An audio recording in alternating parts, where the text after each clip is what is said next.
नमस्कार प्रणाम, मैं हूं इंद्रदमन तिवारी और स्वागत करता हूं आप सभी का अधिवक्ता महोदय में।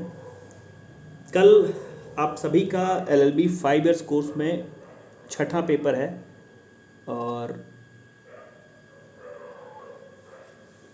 आपके इस लॉ ऑफ कॉन्ट्रैक्ट के पेपर के जो आवश्यक सवाल हैं, आपके लिए इंपॉर्टेंट टॉपिक्स हैं, उसको लेकर के मैं इस वीडियो में आपके समक्ष उपस्थित हूं।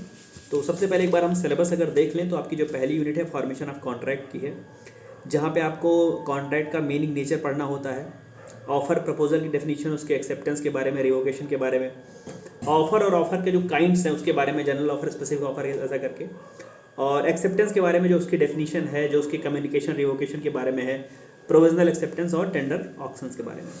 सेकेंड यूनिट की अगर बात करें तो सेक्शन 2D कंसिडरेशन और कैपेसिटी, संविदा करने की सक्षमता जो है, capacity to enter into contract, उसके बारे में, और कंसिडरेशन के बारे में है, प्रिविटी टू कॉन्ट्रैक्ट है, कैपेसिटी जो है माइनर के बारे में है कि माइनर के एग्रीमेंट की पोजीशन क्या होती है, उसका नेचर इफेक्ट क्या होता है। तीसरी यूनिट जो आपकी है वैलिडिटी, डिस्चार्ज और परफॉर्मेंस ऑफ कॉन्ट्रैक्ट से है, कंसेंट के बारे में बताते हैं, फ्री कंसेंट के बारे में, कब फ्री कंसेंट है, coercion, undue influence, misrepresentation, fraud, mistake, इन सब चीज़ों के होने पर क्या स्थिति होगी। कंसिडरेशन यदि अनलॉफुल होगा तो उसके बारे में क्या होगा, उसका ऑब्जेक्ट क्या होता है, effect of void, voidable, valid, illegal, unlawful and uncertain agreements contract, उसकी स्थिति क्या होती है, उसका इफेक्ट क्या होता है। Discharge of contract, contract discharge कैसे होता है। परफॉर्मेंस, टाइम प्लेस जो है उसका परफॉर्मेंस का, उसके बारे में है। पॉसिबिलिटी, जिसको फ्रस्ट्रेशन बोले, इम्पॉसिबिलिटी है, उसके बारे में। और ब्रीच, एंटिसिपेटरी ब्रीच और प्रेजेंट ब्रीच, उसके बारे में है। और चौथी यूनिट जो आपकी है वो रेमेडीज़ और क्वासी कॉन्ट्रैक्ट के बारे में, जिसमें आपको रेमेडीज़ पढ़नी होती है, डैमेजेस पढ़ने होते हैं, काइंड्स उसके क्या हैं, रिमोटनेस का मतलब क्या होता है, दूरस्थता, injunction, specific performance, quantum meruit का सिद्धांत जो है, हेडले वर्सेस बैसेंडल का केस बहुत आपके लिए जाना माना है, क्वासी कॉन्ट्रैक्ट, ये सारा आपका थीम है जो आपका जनरल कॉन्ट्रैक्ट का सेक्शन 1 से लेकर 72 तक आपको इस सेमेस्टर में पढ़ना होता है जनरल कॉन्ट्रैक्ट में। उसमें जो संविदा विधि के लॉ ऑफ कॉन्ट्रैक्ट के जो सामान्य सिद्धांत है उसके बारे में आपको अवगत होना होता है। तो उसके टॉपिक्स को लेकर के हम बात कर लेते हैं। तो आपके लिए जो सबसे पहला सवाल है, एक सवाल आपके लिए, सवाल कहें या बोलें कि आपके लिए पूरा टॉपिक ही बहुत ज़रूरी है। कॉन्ट्रैक्ट का जब आप एसेंशियल एलिमेंट पढ़ते हैं तो उसमें आपके पास जितने भी एसेंशियल एलिमेंट आते हैं, लाइक ऑफर है, एक्सेप्टेंस है, ऑफर को कभी प्रपोजल लिखा जाता है, कंसिडरेशन है, एग्रीमेंट का मतलब क्या होता है, मीन्स 2H के कॉन्ट्रैक्ट की डेफिनेशन आते आते उसमें जितनी भी चीज़ें, उसके एलिमेंट्स जो भी शामिल हैं, उन सबकी डेफिनेशन, उन सबके सेक्शन सहित, क्योंकि कहीं से भी आपको जोड़ करके या खास तौर पर वही सवाल पूछा जा सकता है। आपसे विशेष रूप से आपसे केवल ऑफर के बारे में पूछा जा सकता है कि ऑफर के बारे में बताइए, ऑफर का मतलब क्या होता है, ऑफर के काइंड्स बताइए, ऑफर की एक्सेप्टेंस कब मानी जाती है, रिवोकेशन कब माना जाता है। इसी को वाइस वर्सा बोल दें अगर तो एक्सेप्टेंस के बारे में कि एक्सेप्टेंस की डेफिनेशन क्या है, उसका मतलब क्या है, एक्सेप्टेंस का रिवोकेशन कब माना जाता है, कब कहा जाता है कि एक्सेप्टेंस जो है कम्युनिकेट कर दी गई है, और कंडीशंस क्या, एक्सेप्टेंस के लिए कंडीशंस क्या आवश्यक हैं।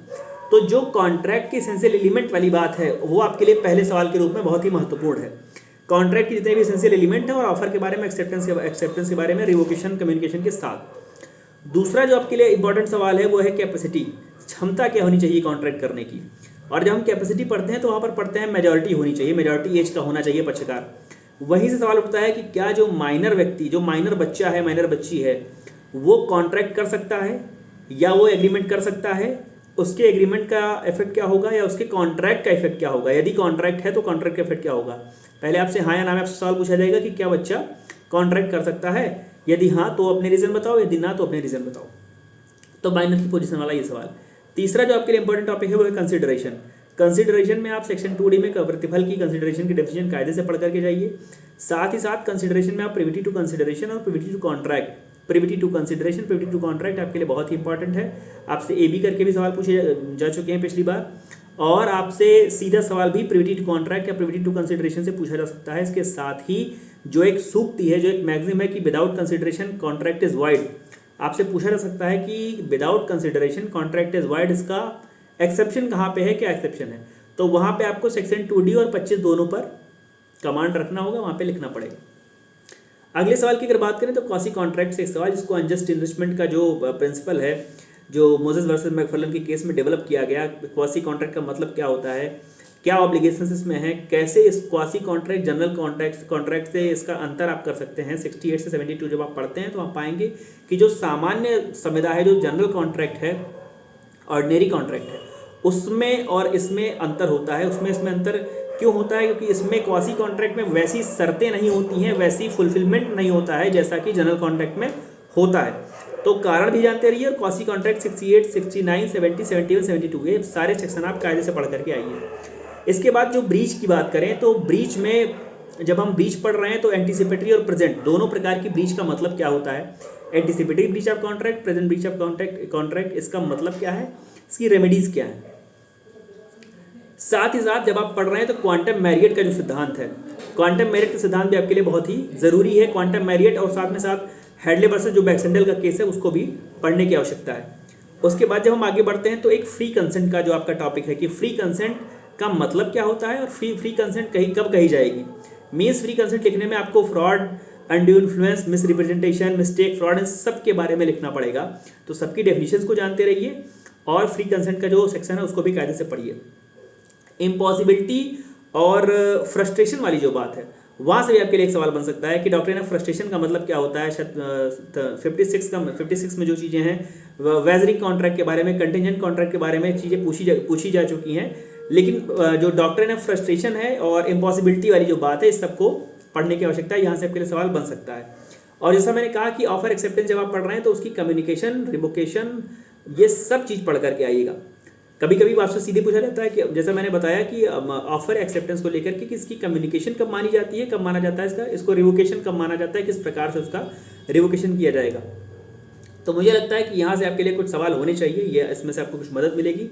सवालों को एक बार पढ़ने की आवश्यकता है क्योंकि पुराना इस बार के सारे पेपर में थोड़ा सा नयापन है, पैटर्न चेंज है, बिल्कुल सामान्य सीधे से सवाल नहीं पूछे जा रहे हैं। थोड़ा बहुत लेंदी बोल दें या बोलें कि थोड़ा भारी बनाने का प्रयास किया गया है। तो सवालों को पढ़िएगा। जैसे क्वासी कॉन्ट्रैक्ट का एक एग्जाम्पल ले लें तो क्वासी कॉन्ट्रैक्ट में कभी कभी आपसे सीधे क्वासी कॉन्ट्रैक्ट पुनः पूछ करके आपको ऊपर लिखा जाता है कि ऐसी क्या संविधाएं, जो हिंदी में कहें तो कल्प संविदा, काल्पनिक संविदा, ऐसी कौन सी ऐसी संविधाएं जिसमें सामान्य संविदा का अनुपालन नहीं होता है, क्या वो संविदा है। फिर आपसे पूछा जाएगा कि बताओ फाइंडर ऑफ गुड्स का क्या ड्यूटी होता है। तो मीन्स आपको वही क्वासी कॉन्ट्रैक्ट वाली लाइन में ही आना है, उसी क्वासी कॉन्ट्रैक्ट के साथ बहना है। तो ढेर सारी शुभकामनाएं लॉ ऑफ कॉन्ट्रैक्ट के लिए। वह सेक्शन 1 से लेकर सेक्शन 72 तक का आपका जनरल कॉन्ट्रैक्ट का पोर्शन है। अगली बार आप सेक्शन 123 से पढ़ना शुरू करेंगे।